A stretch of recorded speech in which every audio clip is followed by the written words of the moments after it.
Yeah. Oh, okay, cool. Okay, Mayor. Okay, now that we've solved everything else, okay, we have a very light work session agenda tonight. I sent out an email late in the day, and this is, well, never mind. We have no interviews. I'll get to what I was gonna say in a minute. We have no interviews tonight, so is there anything anyone wants to review on the regular agenda? No, okay. Just a heads up that we do have, and you received this afternoon, an amended version of the bill. We'll ask for the amended version to be considered, and Neil's going to explain a little bit more about in a little more detail what those amendments are and why things were changed, just so we all are totally confident of what we're voting on at that time. I will, before we all do our updates, I'm going to ask that Director of Finance Gregory Donovan come up to the table with us, and got some great news about our bond sale. So if you will just, you could sit, you can roll the chair up, you can stand, you can do whatever you want. Happy to stand. So good evening, everyone.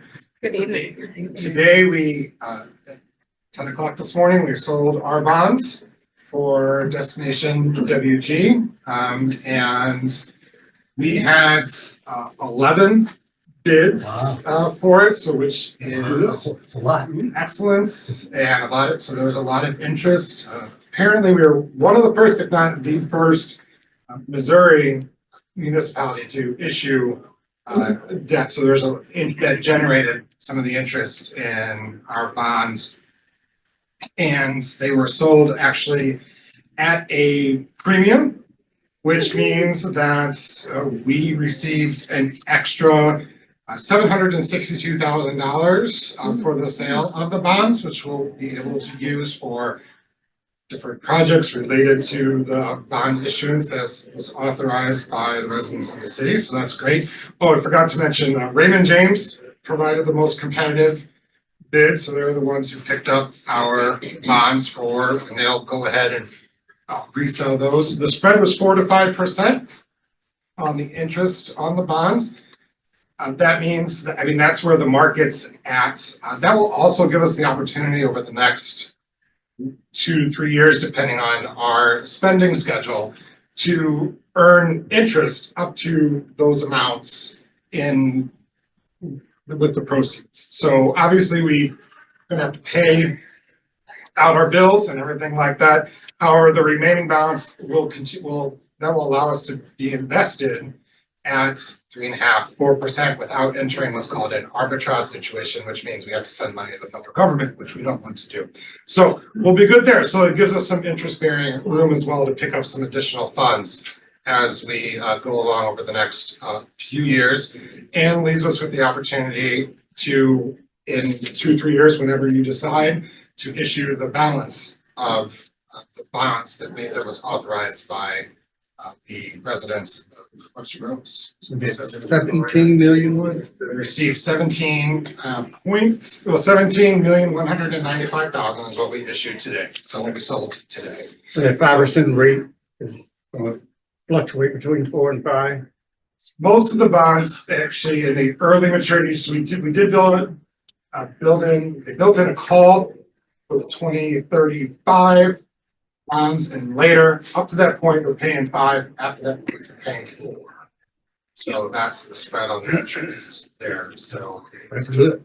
so it's all within our expected no tax increase space. So all things being equal, would not have to increase taxes for the residents in order to be able to afford the interest and the principal payments on the bonds for the next 20 years. So some good news, I believe. for all of you. So Yeah, thank you. Excellent. Thank you very much. Very good. Appreciate it.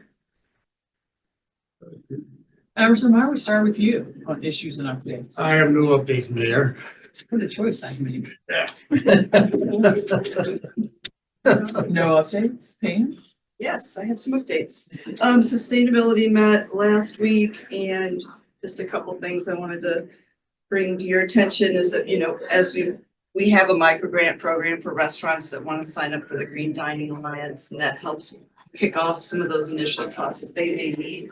We need just 2 more restaurants to sign up for that. So if you all, especially those that have business districts or BDC, if you could get the word out to let them know we're coming up to a deadline on that. So if they would like to get started, that would be great for us. Then we could be called the Green Dining District. And any restaurants that are interested could contact Sean, and I'm sure there's information on the website. And then just interesting information about the Ripple Glass dumpster that's at the Public Service Department. Last time they picked up the dumpster, there was 6.3 tons of glass in that container, and we filled it 2.5 months earlier than the time. That's a good little tidbit. And then finally on Old Orchard, they have several openings for business owners to join that commission. So we are looking for those people to help. That's it. Great, thank you. Jamie? The BDC met, and I gave them the form for planning for the next fiscal year, and they we're looking into that already. So that's good. Yeah. Karen? I'm trying to figure out how to get this new 99 digit pin in here. I have no updates. Thank you, Karen. Your update is you, never mind. David, how about you? The Arts Commission has begun looking at new plans or new additions to the sculpture park in conjunction with the renaming of the sculpture park. You said additions? I don't know about additions. They're just looking at different layouts and everything with the money that they have in their budget. It's very preliminary right now, but Jerry's involved with it. And that's about the extent of my updates, Madam Mayor. Do we have any sense of when the dedication of that might take place? They're hoping, at least when I had last talked to the Arts Commission about this, they were hoping May or June. Okay. Sounds good. Mr. City Attorney, I have no updates, ma'am. we just kept you busy all day. Yes, ma'am. Yeah, okay. And I just have a couple of things. Crossroads met. They're trying to figure out how to best work with the county because, as you know, the streetscape is in conjunction with the county program as well. So that's really what their focus is on, because that's the means by which they get to have input on a lot of what happens in that plan. And they continue to talk about a community improvement district. And so at some point, we're going to have to talk about what that means to figure out what we as a council think about that.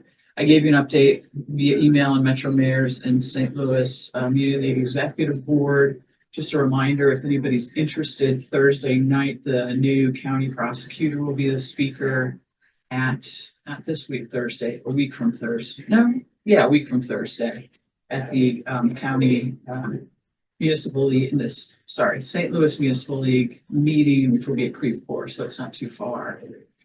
Also, my very fun thing for our time between meetings was I got to go to Bristol School, hear the 8th grade orchestra and band, and present Bristol School with a certificate or a proclamation on our behalf, recognizing them as both a state blue ribbon school and a national school. Avery has had that distinction before years ago, and I feel like maybe there's one more quite a while ago within the school district, but this is the most recent one, and the last one it's been a while since such a designation. And then also, this is just, if anyone has anything they want to say about it, I've agreed to serve on the Narix Hall Strategic Planning Committee, invited me to do that. So if anyone has thoughts about Narix Hall, let me know. Okay. All Johnny right. Gabriel was my brother's college roommate. Wow. Wait, say that again? He was my brother Dan, my younger brother, who's Yeah. also my partner. He was his college roommate. So if you need any ammunition, let me know. Okay, I'll have to think about that. All I really know is that I didn't go to NARIS because I went to visitation and it was nice they invited me. They're good. Swapping red for green. Yeah, temporarily. All right, so we will then reconvene and start right at 7:30. Wish we could go ahead and start. Unless, is there anything closed session wise you want to do before? Why don't we do that since we have time? It's a great idea. So if I could have a motion for a closed session on personnel, I believe. And attorney-client And communication. attorney-client committee. Yes, Mayor, I'd like to call an executive closed session related to Missouri statute 610.021, subsection 1, Missouri statute 610.021, subsection 3. Second. Yes. Councilmember Alexander, Yes. Councilmember Hickson Shepherd, Yes. Councilmember Hasselman. Yes. Okay. I can't even do it hard. Yeah. Are we ready? Okay. Sorry, I know I hardly ever use it, but with this many people, it makes sense to do so. So sorry if that shocked you, especially the city clerk. All right, welcome to our meeting this evening. We are happy to have you with us. We welcome comments from members of our community who are here tonight.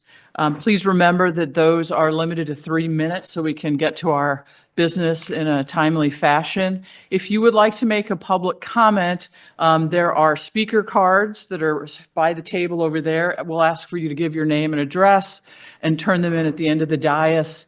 That way I can call on people during that period. And we're going to start really early in the meeting with public comments, and then we'll move on to what I think most of you are here for, and that is Bill number 9274, which is the Children's Hospital and KVC proposal. But we will start as usual with the call of the roll. Yes, Mayor. Mayor Arnold, Here. Councilmember Bliss. Here. Councilmember Franklin. Here. Councilmember Smith. Here. Councilmember Alexander. Councilmember Hickson Shepherd. Here. Councilmember Hasselmeyer. Here. All right, I have one card in my hand, and that doesn't mean if there's somebody out here who wants to fill out one, you still have time to do so. But this card comes from Alec Hill.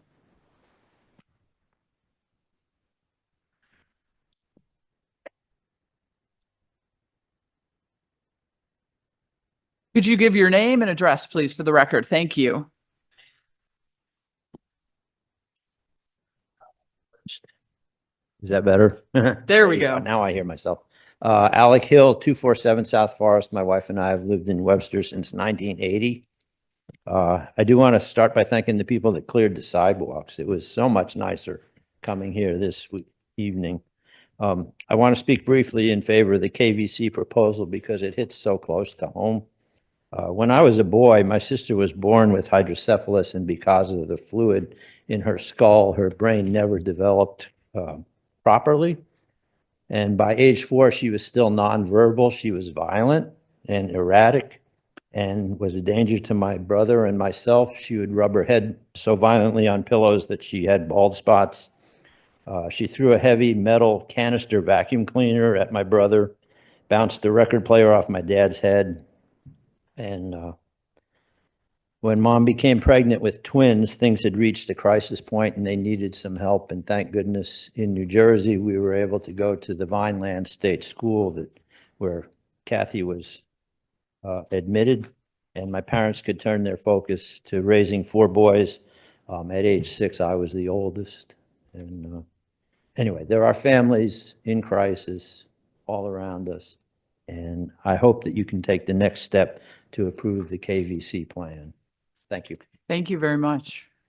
All right, we're going to check here for online. And if you are online joining us through the Zoom, please use the raise your hand function so that we can allow you to talk. Would you slide down just a second? And Andre Orefig, we're going to call on you now. Thank you. Thanks, Karen. All right, if you would unmute yourself and please go ahead.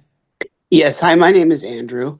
I'm a licensed clinical psychologist in the St. Louis area, with a special passion for helping young people thrive with various conditions and life circumstances. I appreciate the opportunity to speak here this evening. My only comment is to ask how individuals in the community in a lay function may be able to assist and help with the preparations and the planning and creation of this once things do get underway. And even before that, I feel a personal calling to be a part of helping make this happen. And I would like to know how that might be possible, if that could be spoken to. Thank you. Thank you very much. Is there anyone else with their hand raised? Give them a second in case there's technology challenges involved. I will just say as an aside, Andrew, we generally do not respond to public comments in this setting. I'm sure that if you got in touch with people at KVC, they would be happy, or Children's, they would be happy to help you with that question. All right, I believe that is it for public comment. Is there any new business from council members, the city attorney, the city manager? All right, I will then move us to consideration of bill number 9274. And for those of you who are in attendance, we are going to consider a revised version of that bill. And the revisions come in response to some of the concerns from neighbors around the property. Us really wanting to make sure during the development of the site plan that some of the concerns that were raised are met with solutions. And so I'm going to turn this over to the city attorney just so he can give a brief explanation for what has changed in this amended version of the bill. In preparation for this evening's meeting, I've had a conversation with a number of council members as well as an attorney in the St. Louis area who represents some of the residents in the area regarding the components of proposed Bill 9274. And in an effort to accommodate their concerns, which primarily revolved around what I would call mission creep. There were concerns that once the plan was approved, that there would be no way to enforce the representations that have been made by both Children's and KVC regarding what the project was going to be. So in discussing this with the attorney, we very carefully looked at two different sections that we thought might provide the protection that we know that both KVC and Children's Hospital are already committed to, but would also control, I think, the concerns regarding mission creep. And so we made two very small changes, one in section 2, which is the CUP, or the conditional use permit regarding the educational use, and in section 3, which is the conditional use permit regarding the hospital. Specifically, what we did was we referred back to the application itself. We included by reference the application itself and limited the uses to those things that are described in the application. Therefore, in June of 2024, when the original application was filed, there was a letter that accompanied that becomes part of the record. It was prepared by Heffer and Welker that basically outlined the purposes for both the hospital and the educational facility. And so those are now incorporated by reference into this plan. And I think it very carefully makes sure that it does control what might happen here. In addition, in section 3, which is that section that deals with the hospital, we also made a change there in subsection 2 in terms of the general conditions, where we talk about an inpatient hospital, which is something that is allowed for in the zoning code. We qualified that by saying consistent with the application. So again, it therefore is what they represented it would be, which is what they have told us all along that it would be. And I believe that we have sufficient means within our code based upon the proposed ordinance and within this agreement or within this proposed ordinance to enforce what they have applied for. And so I think that this should give great, this should assuage any concerns that the residents might have that somehow or another this plan might become something other than it was. Thank you. And I don't think you mentioned this. The other change is that we did amend so that both CUPs are not, don't run with the property, but they are subject to the applicant themselves. Yes, ma'am. That's paragraph 10 on both of the CUPs. We didn't have that on the hospital. We added that back in. So again, it will be personal to the applicant, meaning that if the applicants or if the either KVC or children should bow out, then there would have to be a new application for anyone who is going to use the site. Okay, Okay. thank you very much. Yes, ma'am. I'm going to ask now Councilmember Franklin if you would offer a motion to consider the amended bill, please. Yes, Madam Mayor, I'd like to call for a motion to amend Bill number 9274 with the proposed amendments from 12125 by City Attorney noted in red. Second. Right. Is everyone clear about what the amendment is? Because we need to vote on the amendment before we get to the discussion of the underlying bill. So we're all, no questions for the city attorney on that? All right, then let's, I do. yes, just a please, few. sorry, Dave. And Neil, I know you've explained this, but I just want to ask to put it in the most simplest terms possible. So the inpatient hospital, consistent with the application, that means that this emergency room will never be a full-on emergency room, at least as proposed or would be passed tonight. It would not include acute care. It would not include an emergency room, an operating room, or it would include an operating room. It would just be based off of what the application is, correct? That's correct. So the application that we've referenced is one that was filed on June the 3rd, and this has been part of the record since the beginning. So in every one of our meetings, we always list all the various exhibits that are there. This is the initial application that was provided. And it here says that it will be an inpatient hospital, and it describes it this way: a new inpatient hospital treating children to adolescents with more intensive behavior health disorders. The hospital includes 65 licensed inpatient behavior health beds and 12 beds for a psychiatric residential treatment facility. So again, we're talking about intensive behavior health disorders. Then it goes on in this particular document on page 2 of this letter, again dated June 3rd of 2024, and it says the new facility will run 24/7, 365 days a year. As mentioned above, the new hospital is to help treat children to adolescents with behavioral health disorders. And then again, it reiterates the number of beds that are present, and it talks about the amount of staff that will be there. So again, it limits it to the type of care that's being provided. Perfect. And the CUP, even though it's approving a hospital based off the amendments, it's now limiting effectively what the hospital can and cannot do. Correct? Yes, sir. All right. And then the other thing, what's the impact of this conditional use permitting running with the applicant and not with the land? So that means in the event that one of the owners would change, one or both of the owners would change, there would have to be a new application for a CUP by whomever their successor might be.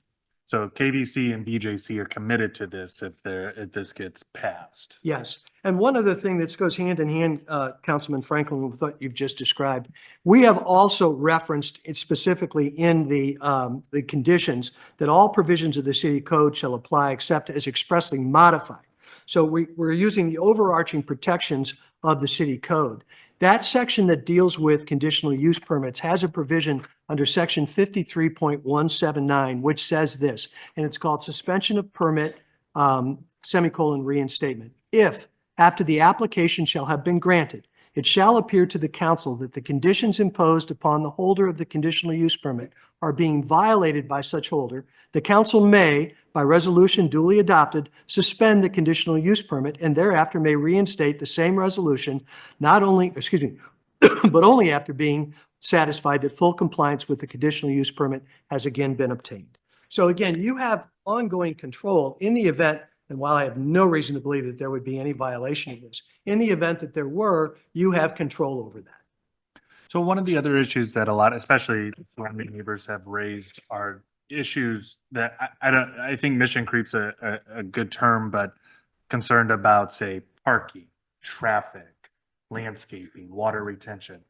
All of that will be incumbent upon the plan commission and this council during the site evaluation, correct? That's correct. And in the discussions I had with council today, he was of the opinion that perhaps that wouldn't apply. My reading of the ordinance is there is a section, there's a provision specifically in chapter 53, section 53, that is part of the CUPs that talks about the site development plan and being submitted. So again, it, in my opinion, absolutely assumes that there will be a subsequent site development plan, which gives the planning commission all the authority, and ultimately council, all the authority to decide what that might look like. Thank you very much, City Attorney. Yes, sir. All right.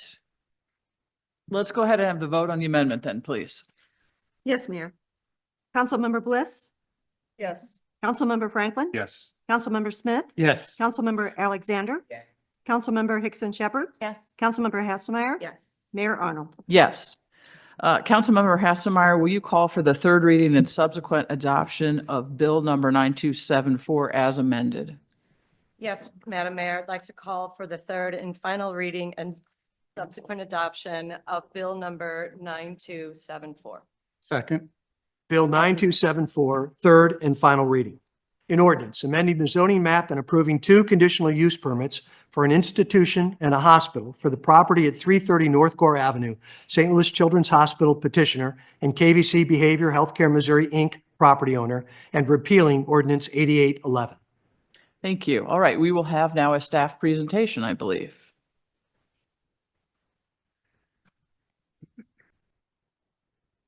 Hello, welcome back.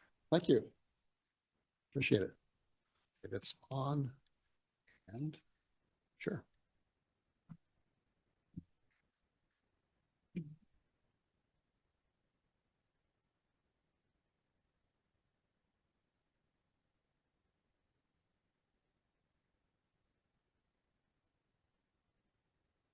Thank you. Not sure if this is. I'm going to make this brief in the interest of time, but Is I your did. microphone on? Yes, Okay, I'm a little out of breath because of walking around outside when it's sorry about that. but I'll try to speak up. I'm going to keep this brief in the interest of time, but I wanted to emphasize just a couple of points. One has to do with considerations, and the other is to answer just a couple of short questions I had in the meantime about how to use those considerations. Action summary. Considerations, again, the zoning map amendment has different considerations than the conditional use permit applications, but it's all wrapped up into one vote. So you can and should have different considerations for each. Whereas the zoning considerations are more broad. You have really, as explained to me by attorneys, you have more broad discretion in terms of zoning considerations and powers. But there are a couple of key touchstones for to use in those considerations. One is the comprehensive plan, which is the official land use policy guide. It doesn't dictate zoning outcomes, but it is decisions should be generally consistent with the adopted comprehensive plan. Another consideration is zoning compatibility. So I would ask the question, would the proposed A3 district development regulations, which is the underlying zoning proposed here, would that align with the existing A3 district development regulations of the adjoining neighborhoods? So the underlying zoning that are being proposed is the same as the adjoining neighborhoods. Oops. So the comprehensive plan, we have a 1978 comprehensive plan, and then we have a 2017 comprehensive plan amendment. And so the clearest recommendations concerning this particular property happens to be in the future land use map. So in the 1978 comprehensive plan map, it's recommended for this property, public and semi-public land uses. And then in 2017 amendment for this property in blue, it recommends public, institutional, community land uses.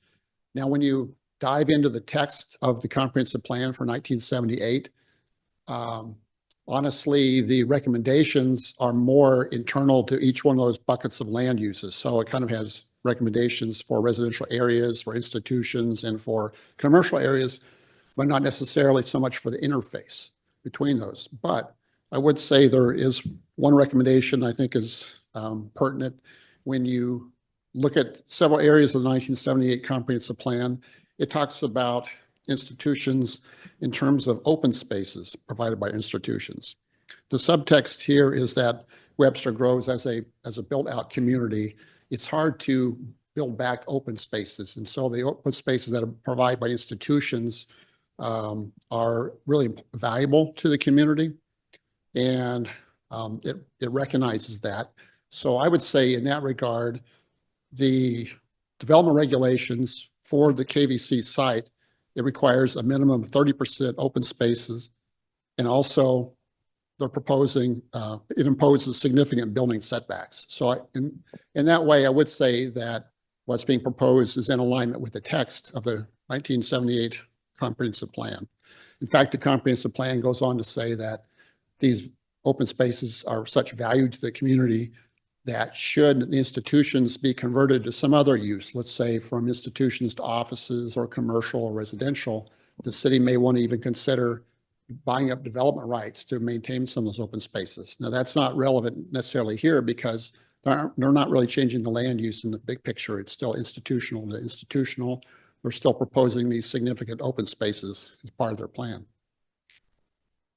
The conditional use permit considerations, on the other hand, are much more specific. In fact, there's those five conditional use permit standards that you must use in order to review conditional use permits. And again, I would say that, for instance, number 1 and number 2, about traffic hazards or congestion, they're asking, will it substantially increase traffic hazards or congestion? Will it substantially increase fire hazards? So those are things you want to think about. Would it adversely affect the character of the neighborhood, adversely affect the general welfare of the community, or overtax public utilities? And those points are covered in previous presentations and also in your packet as well. The conditions, we talked about that here tonight specifically, but I would say that's what this whole process is about. Should this be approved, what would be the specific circumstances under which it could be approved, and how do we ensure the outcomes will be anticipated and everyone have the same understanding and have anticipated outcomes. So I think that the proposed amendments here tonight are reinforcing that. I've always viewed this as this is a complete package. We're proposing this concept plan under these conditions. This is exactly what our uses are going to be, the hours of operation, the height of the building, and I've always considered that as one package. It should this be approved, it must conform to what has been approved. And if not, they've got to come back to the Planning Commission and the City Council for further consideration. Doesn't mean that they can't come back if there needs to be an amendment for some reason, but it's just that there's a whole process for that. And should this be approved, it would be tied to those approval conditions. And with that, I have no other comments. All right, so we will now take a few minutes if there are questions from council, both for Robert here, or if they're for the applicant themselves as well, or for the city attorney. So this is time for questions if anyone has questions. I think this is answered in the amendments that we made to the request. But with concerns about BJC's growth and what they do in the area and all of that, the changes to the amendment to address any potential scope creep or anything that they want to do over and above what's specifically mentioned in these has to go through a whole new process. It's not just because they're BJC, they can come in here and then just start advancing and spreading and putting things wherever they want to put them. Whatever they want to do outside of the letter of this has to go all the way back through the process. Yes, ma'am. Thank you. All right. All right. Well, we've been at it a while. Thank you very much for that. Okay. So before we move to a vote, we'll have some discussion here among members of the council. So Emily, do you want to start? Put you on the spot here. Start. I have like a whole statement written. It's so long and I don't need it really. Like it's just too much. I think that what I really want to say is just I really appreciate all the engagement that we've had, all the voices that we've heard. I know what kind of time and effort and lost sleep and heartache wherever you stand on this position. I know that toll that takes. And I really appreciate that energy that you have all given to the community. I really appreciate that. And just thank you for that, regardless of whether you agree with each other or with us, like, thank you for that. And I do hope that for those of you who aren't thoroughly exhausted, that you can keep some of that momentum going and stay involved in the goings on of the city, whether with this project or boards and commissions. We need that engagement and it's so important on the local level. So just thank you very much for all of your input and comments. And also the other thing I wanted to say is we did hear those. You heard city attorney made changes to the ordinance based on community feedback.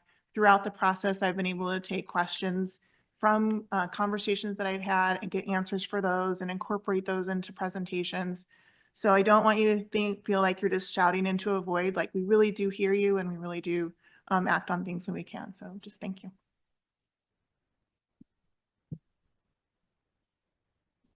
Would you like to? I just want to make just one comment that I'm confident of the process that this application has gone through. I think our planning and development department has done an excellent job in giving the details and all required information to our planning commission, and the planning commission making the recommendation to the council. And that's what they're here for, to make those recommendations to us. So I just want to thank that process, and I think it was clean, clear, and with no questions. I'll just We're just going to go quite around. How about that? It's the easiest way. okay. Yeah, I will just reiterate everyone's efforts in reaching out to us and communicating with everybody. I appreciated those who I spoke to, and they were very honest and open with their thoughts. I think this is one of the most well-documented and thorough processes we've had here in the last few years, especially in the planning and development spectrum of things. And I think it shows in the documentation we have, in the civility and the discourse that we've had together. So I really appreciate everyone being here day in and day out. So thank you. You want to say? As an elected official, my obligation is to the citizens of Webster Groves and not to the applicant. Despite that, I've been on city council now for 7 years, and I think this is by far and away one of the easiest votes I've ever had to take. And I look forward to, if this were to pass, a partnership with BJC in our community, and demonstrating to the county writ large that Webster Groves cares about not only its own citizens, but the citizens of this region. So with that, I look forward to what BJC and KVC have to offer, and I look forward to a partnership that lasts way beyond my time on this council. I might agree with many of the statements, all of the statements that have been made. I mean, and I appreciate the engagement of the community.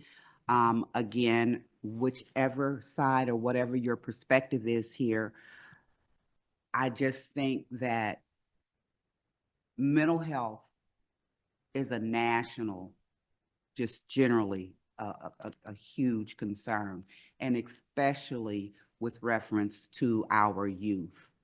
I would always say I'm a product of Webster Groves. I can just think of the security that we've had here, or I feel that I've had here growing up, but I would not in a million years want to be a teenager in this day and age, especially with all of the social media and what have you, and just listening to a lot of the input.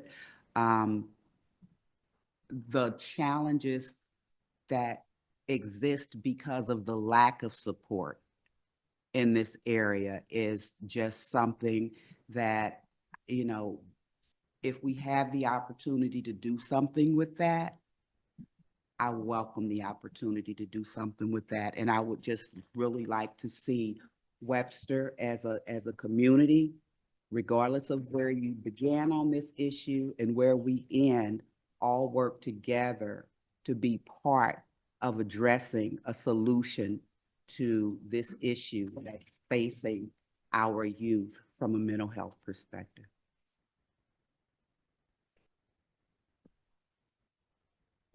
Well, I'll just echo what my colleagues have shared.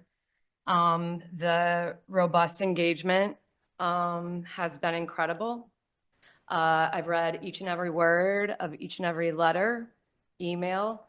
I've had a phone call, a couple of them. I just really want to thank everyone for their commitment, their advocacy on both sides of this issue. And it's very clear that no matter which side of this issue you're on, we're all in favor of behavioral health care and the dire need for it. I am grateful to our city staff for the time and effort put in, our plan commission, because I've sat here and listened to hours of testimony in person, and I've watched and attended meetings with the plan commission as well. So I've heard you, and I thank you for all of the outreach. And I'm confident that we will have a pretty solid partnership. And I'm really proud of city staff and with the help of our city attorney in adjusting and making some amendments so that we are listeners for our community. So thank you for this opportunity. Sorry, I won't touch that again. I'm not going to repeat everything that's been said, and I too had a long written statement, but I'll set that aside for the moment. And I just want to recognize that we understand the strong feelings on this issue, and we understand that some of you have come before us and told stories that you probably didn't want to ever have to tell, and we appreciate that you have done that.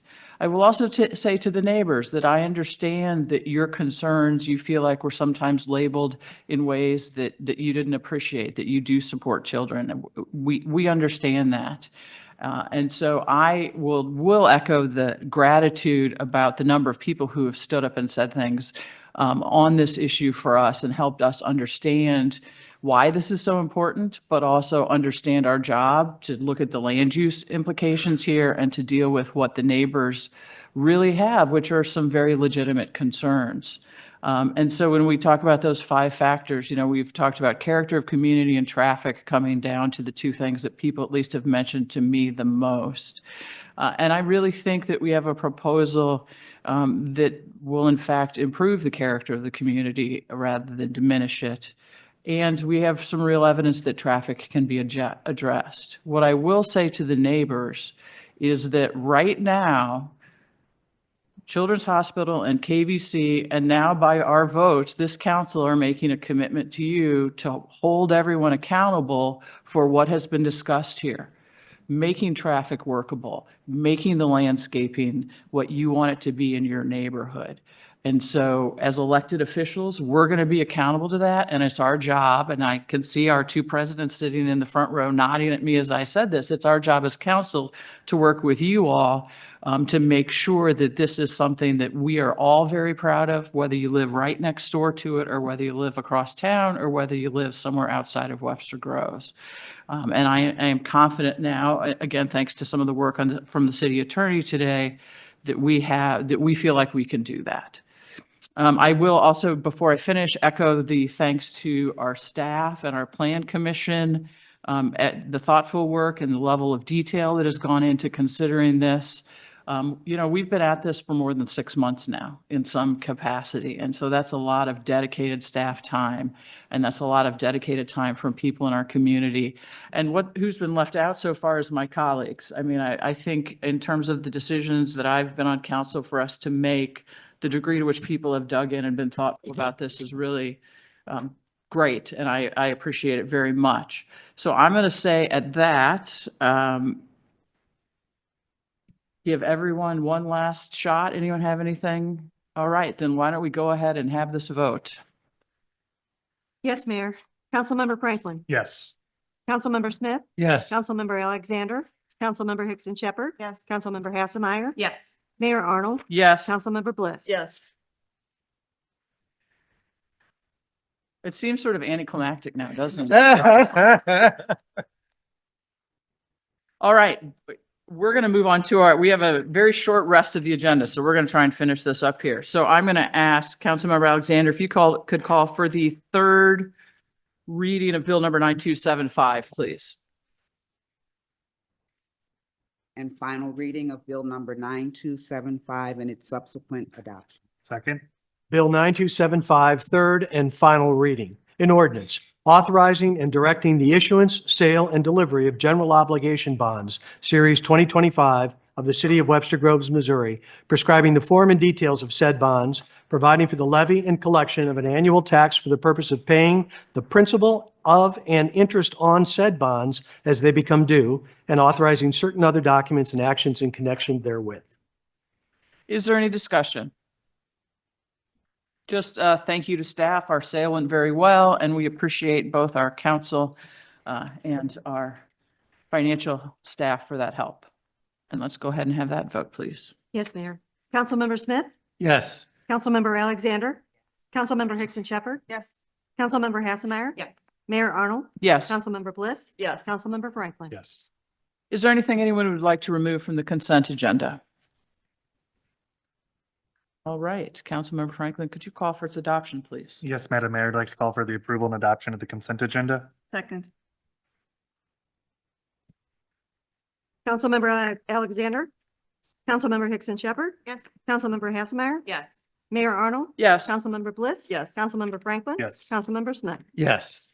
All right, we are not making any appointments to boards and commissions, so we will now stand adjourned.